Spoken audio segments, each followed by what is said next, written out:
President Lula, welcome to the program. É prazer imenso, Cristiano. It's a great pleasure. It's an immense pleasure for me to participate in this discussion. You came and gave a big speech this past week, and you have said that you're 75 years old, but the words give up do not exist in my vocabulary, and you think you have the energy of a 30-year-old. So, are you considering another run for the presidency in your country? I believe, Christian, that this is not a major issue that we should discuss today in Brazil.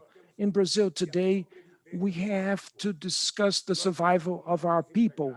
We have a lot of unemployed people. We have a lot of people that are starving or in hunger. During my administration, we had ended with hunger in Brazil, recognized by the UN, and unfortunately, the lack of responsibility of those that are in the administration today, which is very similar to what Trump did in the US, is leading Brazil to great impoverishment, and it's taking Brazil also to be a victim and be the epicenter of the COVID-19 around the world. It's a great shame. During my government, Brazil was the 6th largest economy in the world, and now we went down in the ranking to the 12th largest economy of the world. We'll discuss my candidacy for the presidency when it comes to the time, but now we have to discuss the survival of 210 million Brazilians. You have also called President Bolsonaro imbecilic. You've called him a moron. What would you do differently, and how would you do it in terms of COVID, for instance? Well, first of all, COVID started to have a mistaken treatment here in Brazil, almost around the world too, and also in the US with President Trump. The lack of responsibility was tremendous. The president did not believe in the effects and the strength and force of the virus. He thought it was just a flu, and he thought that the people didn't have to use masks. A good administration would have created a scientific committee, with the governors, and with the committee with the health heads of health departments to have a national protocol. And now we reach almost 3,000 deaths a day. So this is a disease that there's no control in Brazil. The governors are making a tremendous endeavor, but the mayors are taking a lot of efforts, but the president of the republic lacks responsibility, and he's even prescribing medicine that doesn't work, that no one believes in. He doesn't behave himself as a president that is concerned with the health of the care of the people. Now Brazil is a rogue country, and unfortunately, our government does not respect anyone, and that's why no one respects Brazil today. Let me ask you, because the WHO have warned that what's happening with COVID in your country could actually affect the rest of the world. Let me just read you this from Director General Tedros. If Brazil is not serious, it will continue to affect all the neighborhood there and beyond. It is very important for the American people to know that our country is a country that had an extraordinary healthcare system, which is a national health system, and that was very good, but now it's in a very bad shape.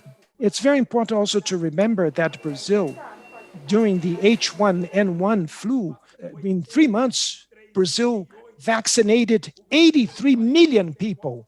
So Brazil has the largest vaccination program in the world. But what happened is that in the last years, Christian, that ended. They destroyed this national health system. They withdrew budget from the national health system, and they ended with the vaccination system that we have. So what do I think now today, Christian? I believe that the world is lacking leadership. I believe that in this moment, in the same way when there was the breakdown of the Lehman Brothers Bank, at the G20, we created the G20 gathering, and we started discussing international economics. The UN should have already called for an extraordinary general assembly or virtual assembly to discuss COVID-19. President Biden could call a G20 extraordinary meeting and how to produce the vaccines and how to transform the vaccines in a public good. So the people, regardless of the amount of money that the country may have, that they could receive the vaccines. And this vaccine, we would pay back that vaccine after we end with the virus. And after we win that war, that's how it happened with the US in the Second World War. Everyone is thinking by themselves. We're 7 billion in the earth, and we're producing 2 billion vaccines, which means that there's 5 billion human beings that will have no vaccine. And so it is the responsibility of all the countries in the world, including Brazil, to take responsibility to produce vaccine for its own people and for those peoples that cannot purchase, could not buy, that poor country that cannot afford to buy. So that's why there is a way out. What it's necessary is the politicians to take responsibility. Mr. President, as you know, only about 4.6% of Brazilians have been vaccinated. President Bolsonaro has, as you say, dismissed many of the scientific facts, many of the concerns, also no lockdown, no social distancing. And he has been very concerned about one thing, and that is the economy. This is what he said last week. Até quando? How long will our economy resist? If it collapses, it will be a disgrace. What will we have soon? Supermarket invasions, buses on fire, strikes, pickets, work stoppages. Now your central bank is saying that actually the economy is surging. Can you address what Bolsonaro is saying about having to protect the economy? Cristiane, Christian, if President Bolsonaro was telling the truth, the first thing that he would do to recover the economy was to guarantee vaccines for all the Brazilian people, because the only guarantee that the people have to survive to the COVID-19 attacks is vaccination. And so we don't have vaccines for everybody. He replaced 3 health ministers in 1 year, and he put a general that understood about logistics in the army, but didn't understand anything about healthcare issues to be the health minister. In Brazil, we have a lot of quality with great competence. We have many doctors that could be health ministers. He didn't listen to anybody. He prefers to wake up at 4 o'clock in the morning, tell his lies through his mobile phone, through the social media. And we've been producing fake news as we've never seen in the history of Brazil, and he's not dealing seriously. I believe that if the President of the Republic wants to speak seriously about the economy, we'd have changed our monetary base and put aside money for healthcare and a part of our budget to fund small and medium-sized enterprises, and part of the money to investments in infrastructure works that could create jobs. President Lula, I need to ask you about the recent Supreme Court justice who annulled on a technicality throughout the conviction and the case. And I wonder what you feel about that, and especially whether you think that it will go to court again, go to trial again. Do you think you will be convicted again? Cristiane, Well, Christian, I have no issue if I'm going to be judged again or trial again. What I'm saying to you is that what happened in my case was the greatest judicial farce in the history of 500 years of Brazil. And this was said by one of the justices, Gilmar Mendes of the Brazilian Supreme Court. And I've been saying, pleading for my innocence, I've been saying all the time that the Judge Moro was a liar, former Judge Moro, and part of the public prosecutors, they organized a gang to take over and attack Petrobras, the state oil company, and together with some U.S. prosecutors. I'm not inventing this. This was all on recording. We have the recordings of the prosecutors discussing with the judge, Mike Kuss, and with Swiss and U.S. DOJ prosecutors. So I'm very comfortable that the ruling of Justice Fachin, he annulled everything. I just need to follow up, because although they did annul your conviction, the justice did not reject the evidence that was collected during the investigation that led to your conviction. And the Brazilian people, by huge margins, have had enough of corruption. Is that what Brazilians have to look forward to forever? What is going to stop the endemic political corruption and economic corruption in your country? Veja, a gente não pode confundir o Well, combate à we cannot mix to fight corruption that we have to fight and with what was done in a political way to destroy my image and to destroy the image of my party. And so, Christian, there's only one Brazilian that in this moment wants to know the truth and only the truth. It's me. I have my consciousness. I'm so comfortable with my consciousness, and I have so much certainty. I have so much certainty about me that I want the truth above anything and more than any other human being on the planet Earth, because I know that declaring my innocence and the truth that I know will come up, will emerge, is the guilt of a judge that was irresponsible and part of the prosecutor's office that created a gang to destroy the state oil company Petrobras and to destroy my image. So for me, I believe that we only end with corruption in Brazil when we end with the corruption, not committing the same crime that the others did. And that includes the prosecutor's office. President Lula, when you were in office, President Barack Obama called you the most popular politician on earth. You, of course, are famous for having raised millions of Brazilians out of extreme poverty and having put a social welfare net for people. You're also the first left-wing president to have completed your terms after decades of military right-wing rule in your country. But you are a very, very polarizing figure. The health minister who was fired by Bolsonaro, Mandetta, he told me this week that it would be bad for Brazil to have either you or Bolsonaro in office. Listen to what he told me. It's a threat to Brazil because they're both extremes, one on the left hand and one on the extreme right hand. So they do the same mistakes, and they both bring people to really complain on each other. Hate is their fuel. I don't know who would win, but for sure Brazil would lose. Sabe qual é o comentário? You know what is my comment, Christian?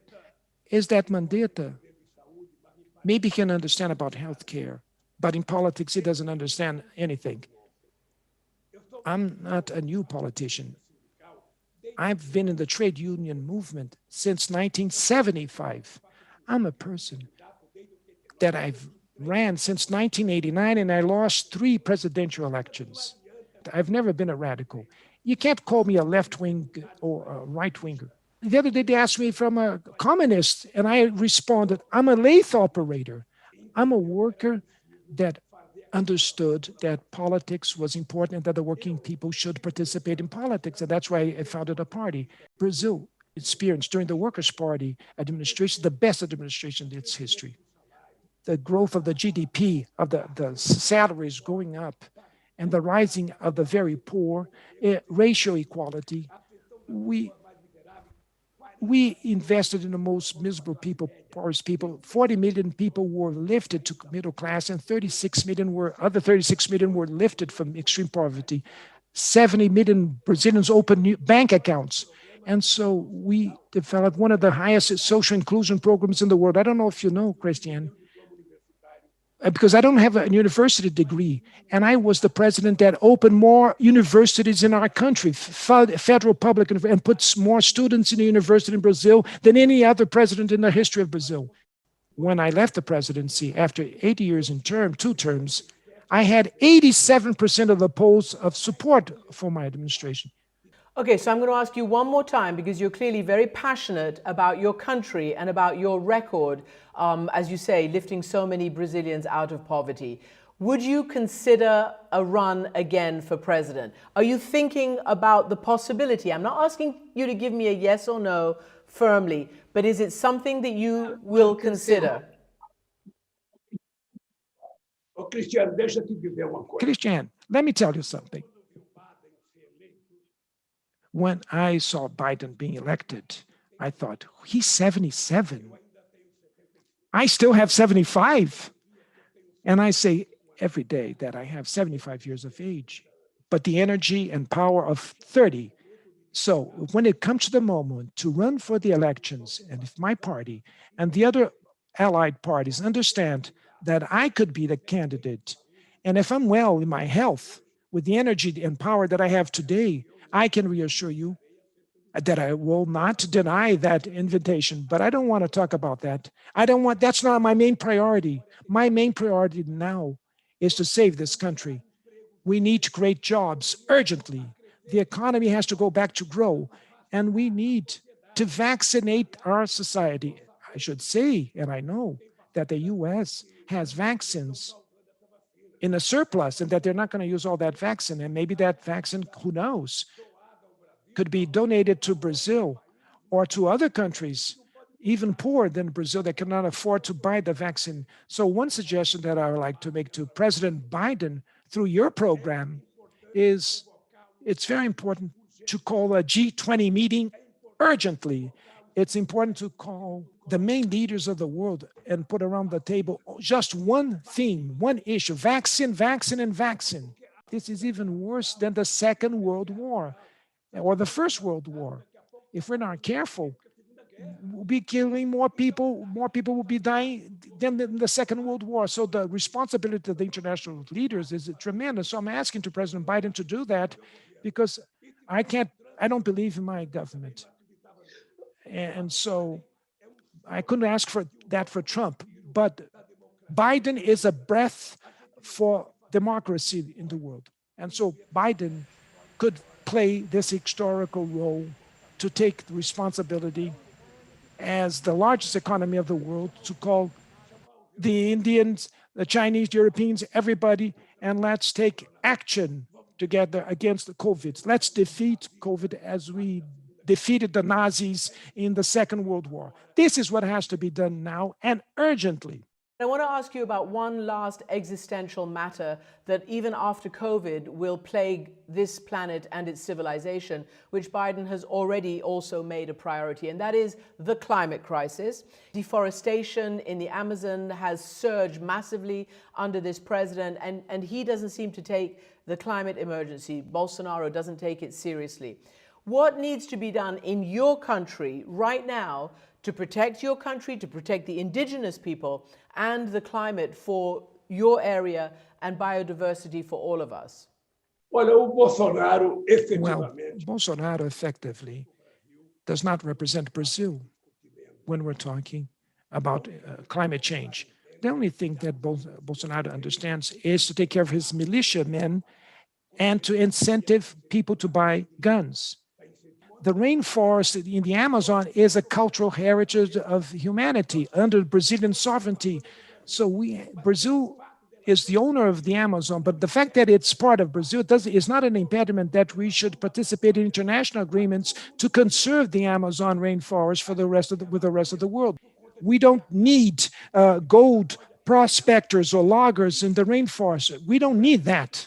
Brazil needs to guarantee to the people that live in the rainforest in the Amazon that they can work in an environmental setting that is sustainable, that will not cause destruction, so the Amazon could even receive, through the Brazilian government, incentives.